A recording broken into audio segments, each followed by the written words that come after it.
Welcome to Glisso English. Real life stories. Tonight's story is about one of the hardest conversations a parent can ever have. It doesn't happen in a courtroom.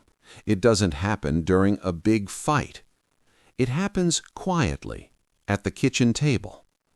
Two parents sit down with their children and say the words they never thought they would say. Mom and Dad are going to live in different houses. This is not just a story about divorce. It is a story about fear, guilt, confusion, and the silent strength parents try to show when their own hearts are breaking. In this real-life-style English listening story, you will learn natural, everyday phrases people use during serious family conversations. You will hear emotional vocabulary, relationship expressions, and practical communication sentences that you can use in real life. But more importantly, we don't just tell a story. We look at the problem. We understand the emotions, and we learn how people can handle these painful moments with honesty, maturity, and care. If you are learning English, this story will help you improve your listening, speaking, and emotional vocabulary.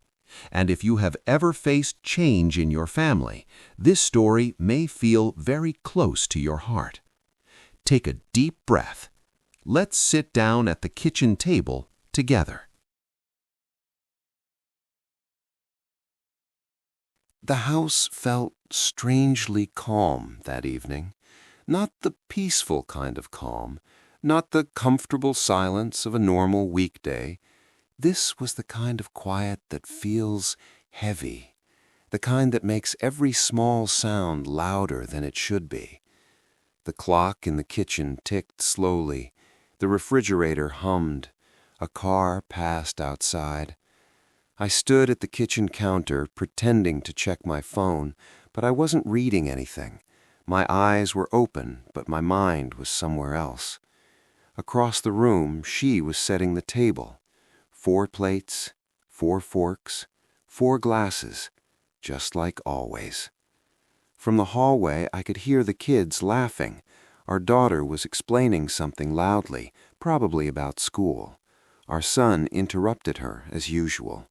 Their voices overlapped. They sounded normal, safe, unaware. I closed my eyes for a moment. Tonight would change something. Not everything, but something.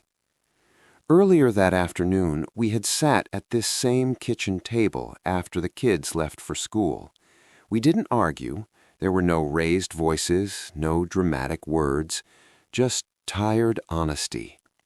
"We can't keep living like this," she had said, quietly. And the hardest part was that I agreed.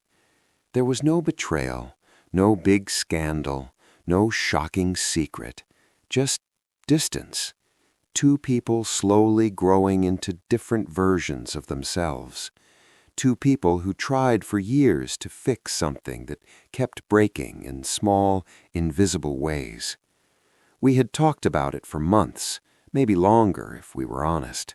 Counseling, long walks, promises to try harder. But trying harder doesn't always rebuild what's already worn thin. The decision wasn't sudden. It was slow, painfully slow. And now it had a date. Tonight. We had promised each other something important. We would tell the kids together, calmly, clearly.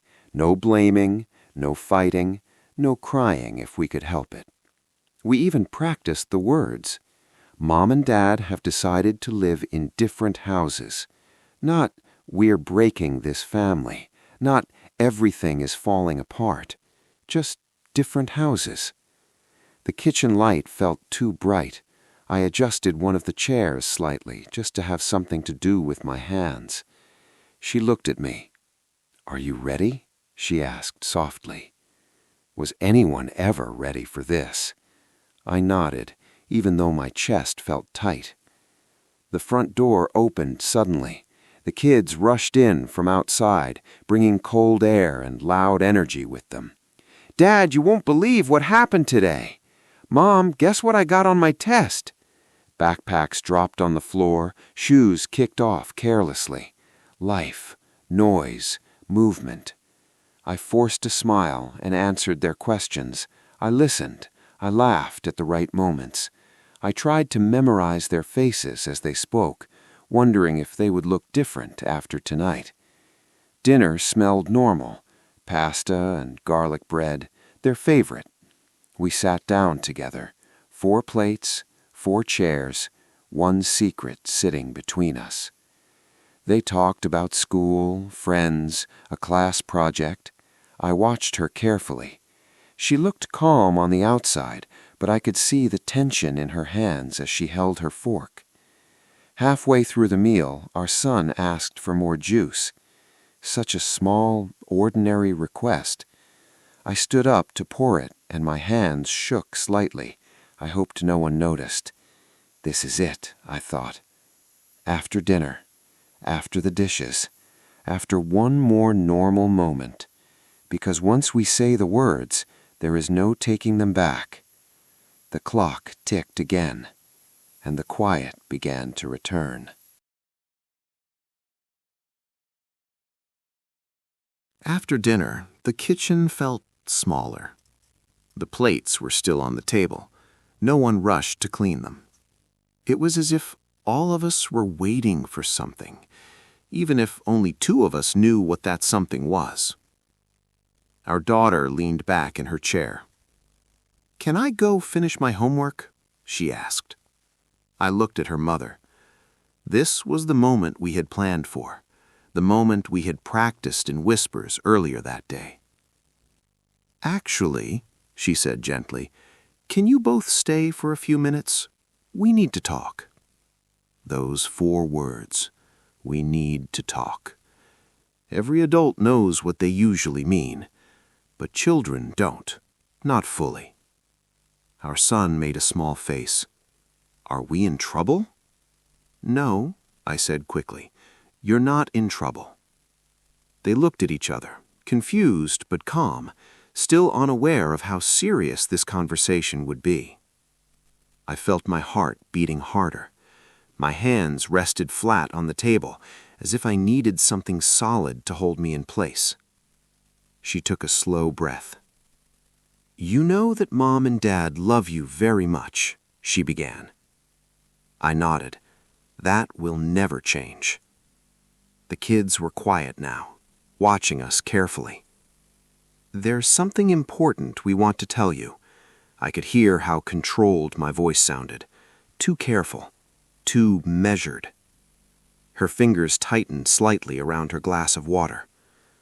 "Mom and Dad have decided," she said slowly, choosing each word with care, "that we are going to live in different houses."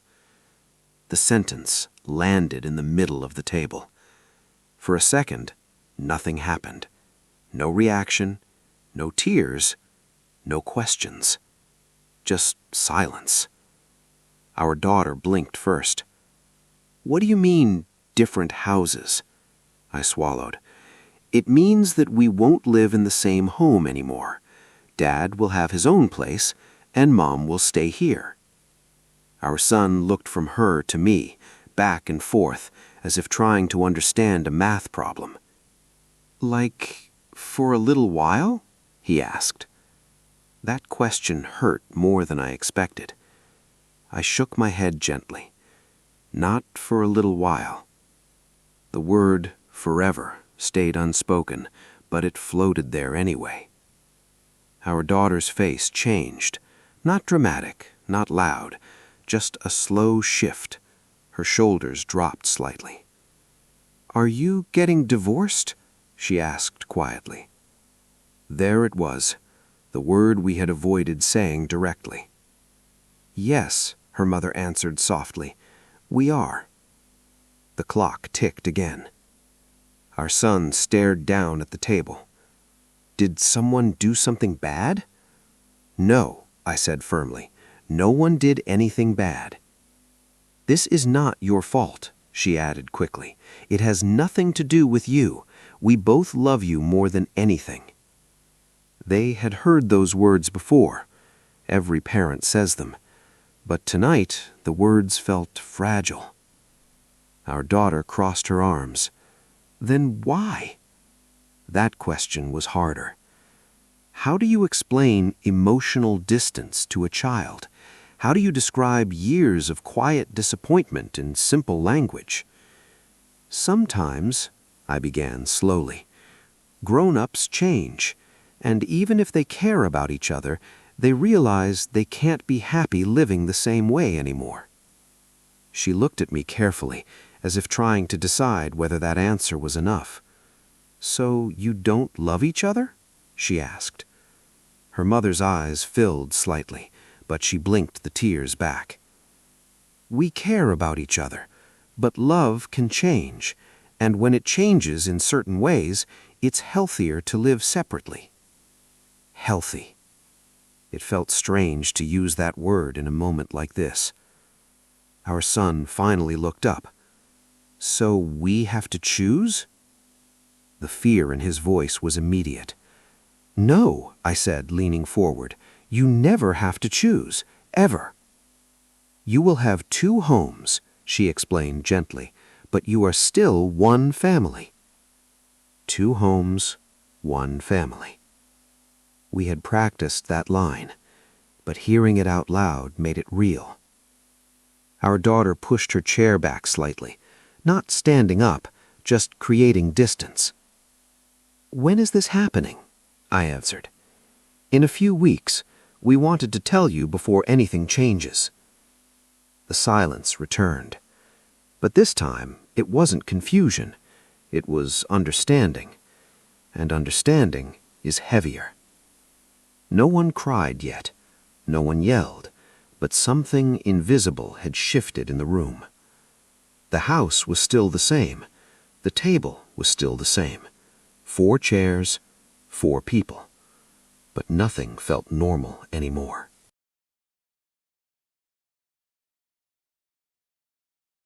The silence did not last long. Children may be quiet at first, but their minds move quickly, faster than we expect. Our daughter was the first to speak again. "Where will Dad live?" Her voice was calm, but her fingers were twisting the sleeve of her sweater, a small nervous habit she had since she was 5. "Not far from here," I said. "Close enough to drive to school, close enough to see you whenever it's my day." "My day?" our son repeated. Her mother nodded gently. "You'll spend time with both of us, some days with Mom, some days with Dad." He frowned. "Like a schedule?" "Yes," I said carefully, "like a schedule." He looked down at the table again. "I don't like schedules." Normally that would have been almost funny. He never liked structure, but tonight there was no humor in it. Our daughter's eyes narrowed slightly. "What about holidays?" The question surprised me. "Holidays?" I repeated. "Yeah, Christmas, birthdays, school concerts. Are we going to have 2 of everything?" 2 birthdays, 2 Christmas mornings, 2 versions of every important day. "Some things we'll still do together," her mother said. "Some things we'll take turns." Our daughter pressed her lips together. She was thinking deeply, I could see it. "Do your parents know?" she asked suddenly. The question felt sharp. "Yes," I answered. "We told them." "What did they say?" I hesitated. "They were sad, but they understand." That word again, understand. It sounded so simple, but understanding doesn't remove pain. Our son's voice grew smaller. "Are you going to fight?" "No," I said quickly, "we're not fighting." "Because when Tommy's parents got divorced, they were always yelling. He said it was scary." Her mother leaned forward. "We promise you, we are going to handle this calmly. We respect each other." Respect. That was still true, even if other things were not. Our daughter finally asked the question I had been dreading. "Are you happier like this?" The room felt still again. Happier. Was I happier? I wasn't sure yet. I only knew that staying the same had made us both quietly miserable. "I think," I said slowly, "that in the long run, yes, we will be healthier. And when parents are healthier, they can be better parents." She studied my face as if searching for doubt. "Then why don't you look happy?" she asked. That question went straight through me. Because happiness doesn't come immediately after a decision like this.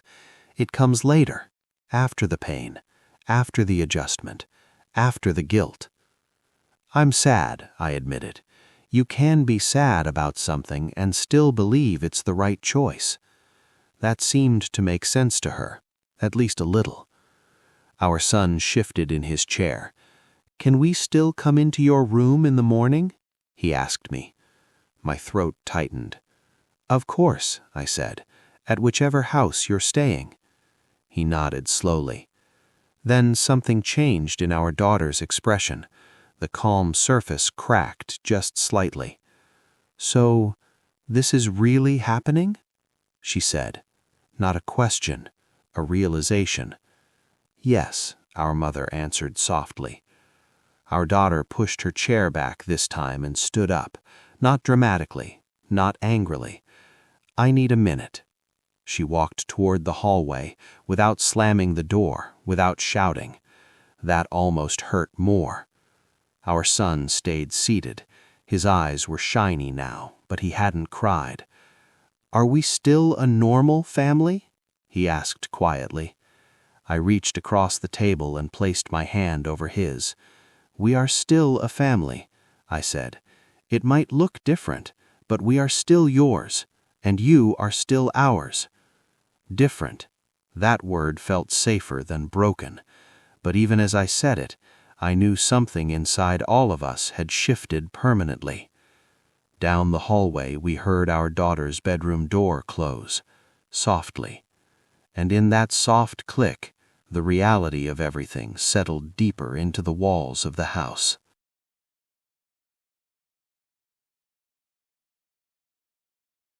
Our son was the first to cry. Not loudly, not dramatically, just a small, quiet sound, like he was trying to hold it in and couldn't anymore. I moved my chair closer to him. His shoulders were shaking, but he kept wiping his face quickly, almost embarrassed. "It's okay," I said gently. "You don't have to be strong right now." That sentence felt strange coming out of my mouth. For years I had told him to be brave, to try again, to stand up after falling.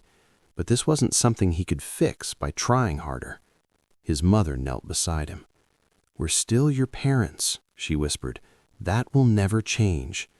He looked up at us, confused and hurt. "Then why does it feel like everything is changing?" Neither of us answered right away. Because he was right. Everything was changing. Our daughter's door stayed closed down the hallway. I could almost feel the distance growing between rooms. "I'm going to check on her," I said quietly. Her mother nodded and stayed with our son. The hallway felt longer than usual. Each step toward her room felt heavier. I knocked softly. "Can I come in?" Silence. Then a small voice. "Okay." She was sitting on her bed, legs crossed, staring at the wall. No tears yet, just stillness. I sat down in the desk chair across from her. "You're angry," I said carefully. She shrugged. "That's normal." She didn't look at me. "You said you were fine." "When?" I asked gently. "Last year, when I asked if everything was okay." I remembered that conversation. It had been late at night. She had walked into the kitchen unexpectedly while her mother and I were sitting in silence, not arguing, just distant.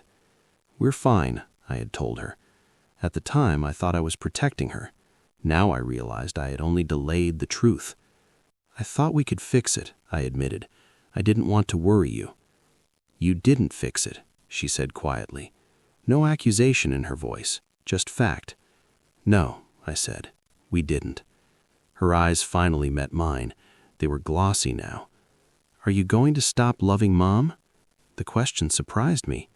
"No," I answered immediately. "Love doesn't just disappear. It changes, but it doesn't vanish." She nodded slowly, absorbing that. "Then why can't you just stay and try again?" Because trying again sometimes feels like pretending. Because staying for the wrong reasons teaches the wrong lesson. Because children deserve parents who are honest, not just present. But I couldn't say all of that. "Sometimes," I said instead, "trying again would only mean repeating the same hurt, and we don't want you to grow up thinking that staying unhappy is the only option." That made her pause.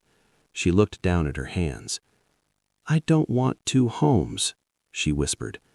I felt that sentence in my chest. "I know," I said. "I know." She blinked quickly, and this time the tears came, slow and quiet. Not loud crying, just acceptance that something was ending. I moved from the chair to sit beside her on the bed. She leaned slightly toward me, not fully, but enough. "Will you still come to my school events?" she asked. "Every single one I can." "And you won't miss my birthday?" "Never." She let out a shaky breath. "Promise?" "I promise."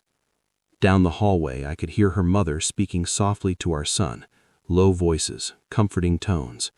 2 parents, 2 rooms, trying to hold everything together at the same time. After a few minutes, our daughter wiped her face. "Can we not tell anyone yet?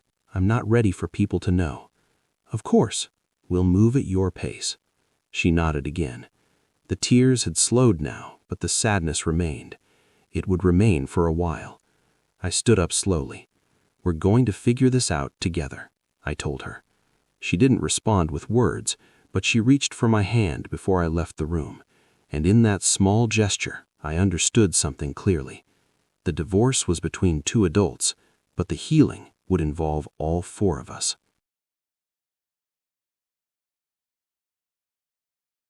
That night, no one said good night the usual way. There were no jokes from the hallway, no playful arguments about brushing teeth, no loud reminders about setting alarms for school. Everything was softer, careful, as if the house itself understood that something fragile had happened. Our son fell asleep first. I sat on the edge of his bed longer than usual. His eyes were closed, but his breathing wasn't fully steady yet. Every few minutes his fingers twitched, like his mind was still working through the conversation. When he was younger, he used to hold my finger until he fell asleep. Tonight, without opening his eyes, he reached toward my hand again.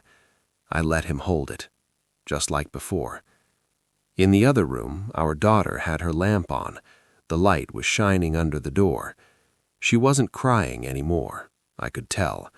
The house was quiet enough that I would have heard it. She was thinking, and thinking can sometimes hurt more than crying. Her mother walked past me in the hallway. For a second, we stopped across from each other. No anger, no blame, just exhaustion. "I'll sleep in the guest room tonight," I said quietly.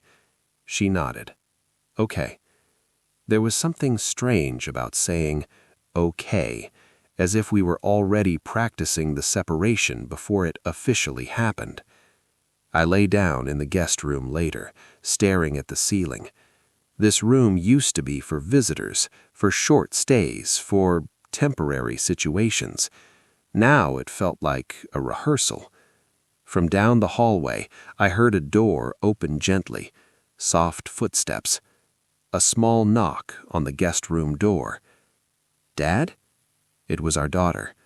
"Yeah?" She opened the door halfway. "Can I sit with you for a minute?" "Of course." She came in and sat on the edge of the bed, hugging a pillow to her chest. "I don't want things to be weird," she said. "They might feel weird for a while," I admitted. She sighed. "Are you scared?" The question surprised me. Yes, I said honestly. Of what? Of hurting you, of making mistakes, of not doing this the right way. She looked down at the pillow. I'm scared too. Of what? I asked gently. That it won't feel like home anymore. That sentence stayed in the air. Home. Not the building, not the furniture, the feeling. It will feel different, I said carefully, but different doesn't always mean worse. She didn't respond right away. After a moment, she leaned sideways and rested her head briefly against my shoulder, not like a little child, not completely dependent, just enough to remind me she still needed reassurance. Don't disappear, she said quietly. I won't. Even if I moved to another house, even if the routine changed, even if weekends were split in half, I would not disappear. After she went back to her room, I stayed awake for a long time. The house felt unfamiliar, even though nothing had physically changed yet. Same walls, same furniture, same family photos hanging in the hallway, but something invisible had shifted. The future no longer looked like one straight line. It looked like two separate paths starting from the same place. And as I listened to the quiet breathing of my children down the hall, I realized something painful and clear. The hardest part wasn't leaving the marriage. The hardest part was learning how to leave without breaking the family.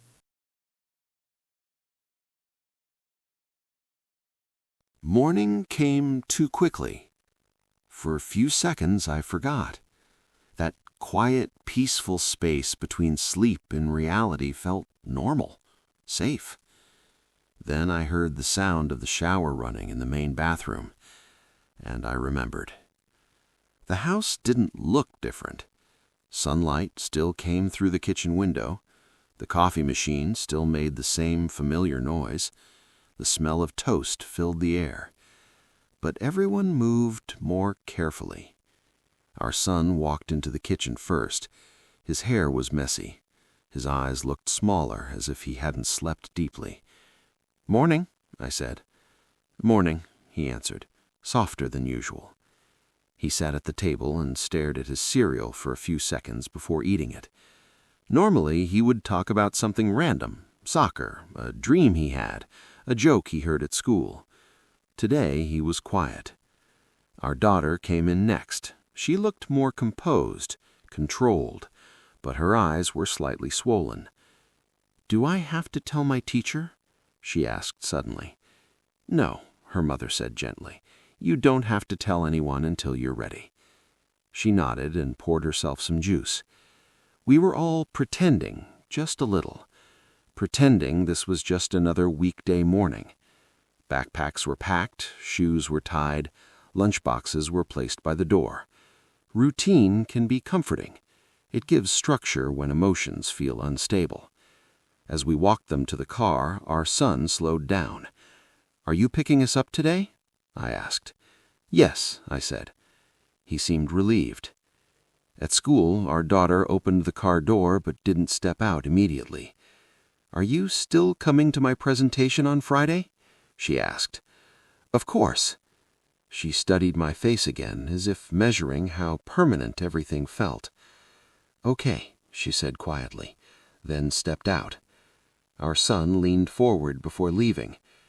"Don't move out today," he said quickly. The fear in his voice was small but real. "I won't," I reassured him. "Not today." He nodded and ran toward the entrance. When the school doors closed behind them, the silence inside the car felt heavy. Her mother and I sat there for a moment. Neither of us rushed to turn the engine on. "They handled it better than I expected," she said quietly. "For now," I replied, "because shock sometimes protects you at first. The deeper emotions come later." On the drive home, the neighborhood looked the same. People walking dogs, cars pulling out of driveways, ordinary life continuing everywhere. It felt strange that the world had not paused. Back at the house, the quiet was different from the night before. This was adult quiet. No children, no background noise, just two people sitting at a kitchen table that had witnessed something irreversible. "We should start looking at apartments," I said carefully. The sentence made everything more real. She nodded slowly. Yes. There it was again. Practical decisions following emotional ones. Utilities, schedules, furniture, legal paperwork. Divorce is not just feelings. It's logistics. I looked around the kitchen. The family calendar still hung on the wall. Soccer practice, dentist appointments, a birthday party next month. All written in one shared space. Soon there would be 2 calendars, 2 fridges, 2 sets of house keys. "I don't want them to feel split," she said quietly. "I won't," I answered, though I wasn't completely sure how we would prevent that. "We have to stay consistent," she added. "No competing, no trying to be the favorite parent." I know. This was the part that required maturity, even when emotions were raw. Because the children were watching. They were learning how adults handle change, how adults handle disappointment, how adults handle endings. And whether we liked it or not, this moment would shape their understanding of relationships. I stood up and walked toward the hallway. Family photos lined the wall. Vacations, birthdays, smiling faces frozen in time. None of those memories were fake. They were real, just from a different chapter. And now we were writing a new one. Not because we wanted to hurt anyone, but because sometimes the healthiest decision still feels painful in the beginning. The morning after the divorce talk didn't bring relief. It brought responsibility. And that, I realized, would last much longer than the sadness.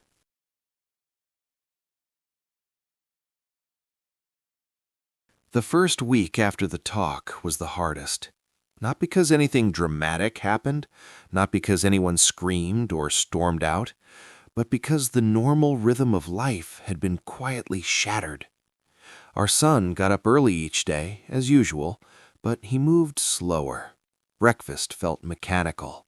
He didn't ask about cartoons or soccer practice. He just ate, cleaned up, and left for school. Our daughter's mornings were tense in a different way.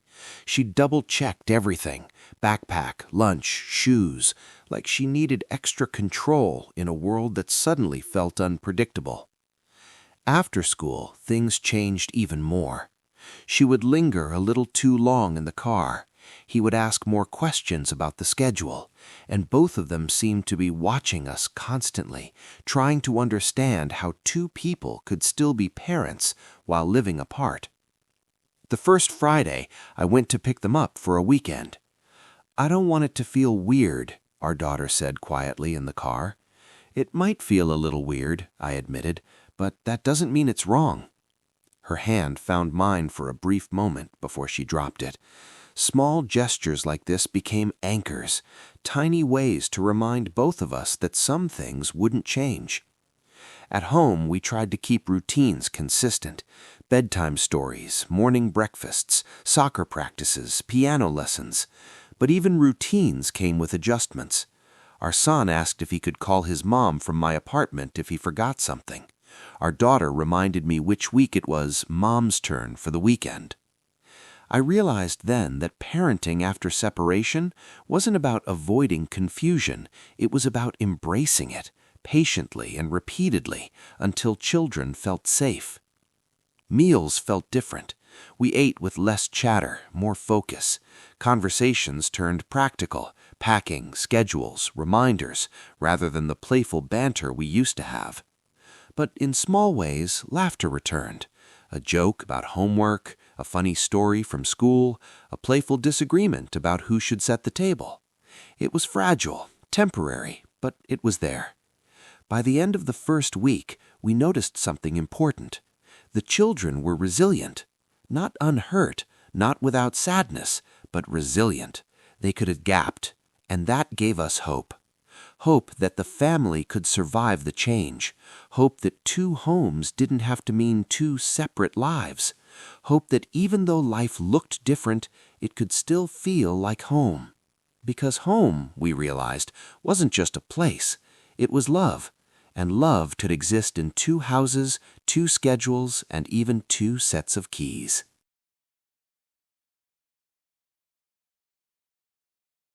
By the second week, the first shock had started to fade, but not the emotions. They were quieter now, but persistent. A glance, a sigh, a hesitant question, reminders that the kids were still processing. One evening, after dinner at my new apartment, our daughter sat on the couch with her tablet. I was tidying up, putting away the plates, when she spoke without looking up. "Dad, can we make pancakes tomorrow?" It was a small, ordinary request, but in that moment it felt like a lifeline. "Of course," I said. "Same recipe as always?" Her eyes lit up, a tiny spark returning. "Yes, the one with extra chocolate chips." We laughed together quietly. For a few minutes, it felt normal. Not like the family before the divorce, but like a family that was still ours. Our son called that night from his mom's house. "Dad, can you help me with my science project?" I could hear the worry in his voice, but also trust. He still needed me, and I still wanted to be there for him. We spent the next half hour on the phone, carefully measuring, counting, and discussing ideas. At the end, he said, "Thanks, Dad. You make it easier." Those small moments were healing. Not because they erased the sadness, not because they fixed everything, but because they reminded us, parents and children alike, that connection doesn't disappear when houses do. The next weekend, we had a small family movie night. Just the three of us, me, our daughter, and our son. She held her blanket tightly. He sat cross-legged with a cup of cocoa. We laughed at the funny parts and even argued quietly over the movie snacks. Nothing extraordinary, but ordinary moments are what build trust. Ordinary moments are what make children feel safe. At bedtime, our daughter hugged me tightly. "I like this house, too," she whispered. Her words were simple, but the meaning was enormous. She wasn't denying the past. She wasn't pretending everything was fine. She was choosing to find comfort here, even while her mother's house remained home in a different way. That night, as I watched them sleep, I realized something important. Parenting through divorce isn't about recreating the past. It's about creating new spaces for love. Small moments, ordinary days, quiet nights, and showing over and over that being apart doesn't mean being apart from them. Because in the end, that's what children need most: reassurance, consistency, love. And even in two houses, those things can survive.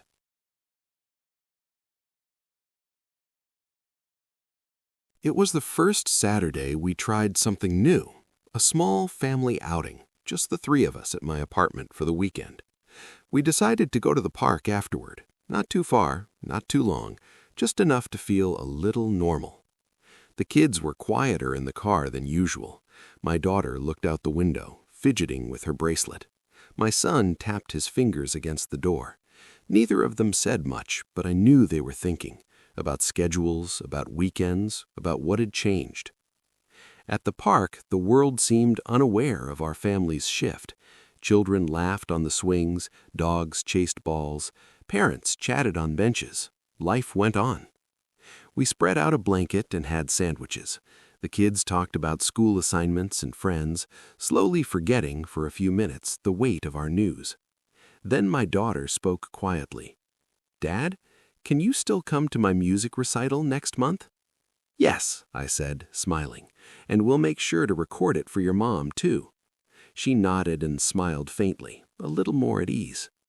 Our son looked at me and asked, "Do you think Mom will be mad that we went to the park today?" I shook my head. "No, she wants us to have fun, just like I do. This isn't about choosing sides." That idea was new for them. 2 parents, 2 homes, but 1 family. As we played frisbee, our daughter ran ahead, and I called her back. She hesitated, then sprinted toward me. The laughter that followed felt fragile, yet real. Small victories like this reminded me that life wasn't broken, just different. By the time we packed up to go home, the children's energy had returned. There were still questions, still moments of doubt, but there were smiles, too, moments of genuine joy. That evening, back at my apartment, my son hugged me tightly before bed. "Thanks for today, Dad," he whispered. "Always," I replied. It hit me then. Divorce didn't mean losing them. It didn't mean losing moments like this. It meant learning to treasure them differently. Because love doesn't follow a schedule. It follows care, presence, and commitment. And even in 2 homes, that love could still grow. Weeks passed, slowly, quietly. The initial shock of the divorce talk had faded, replaced by a rhythm that was still fragile, but real.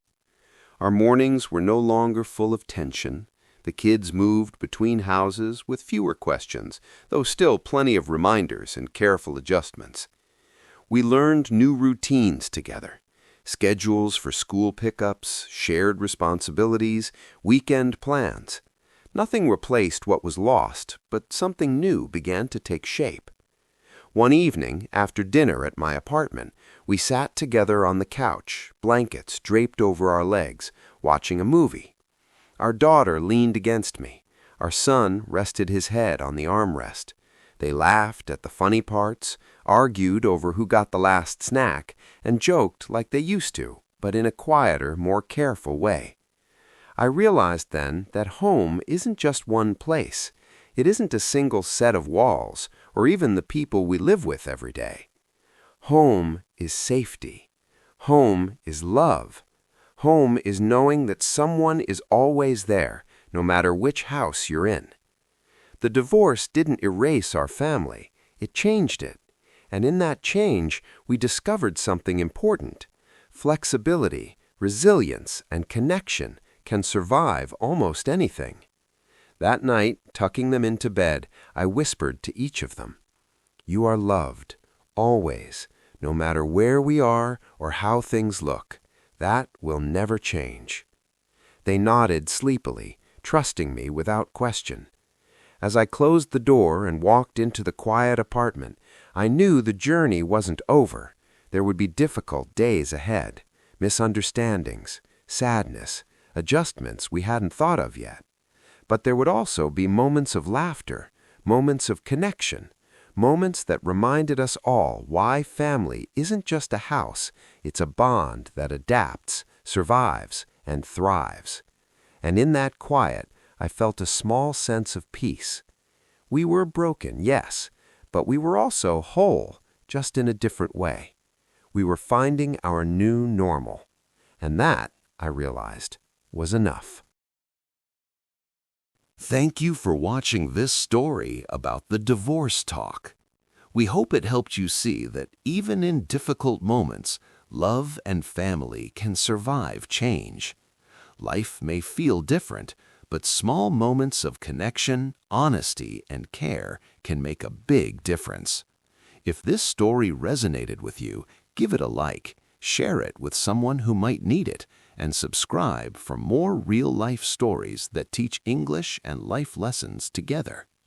Remember, no matter the challenges, you are never alone in your family journey.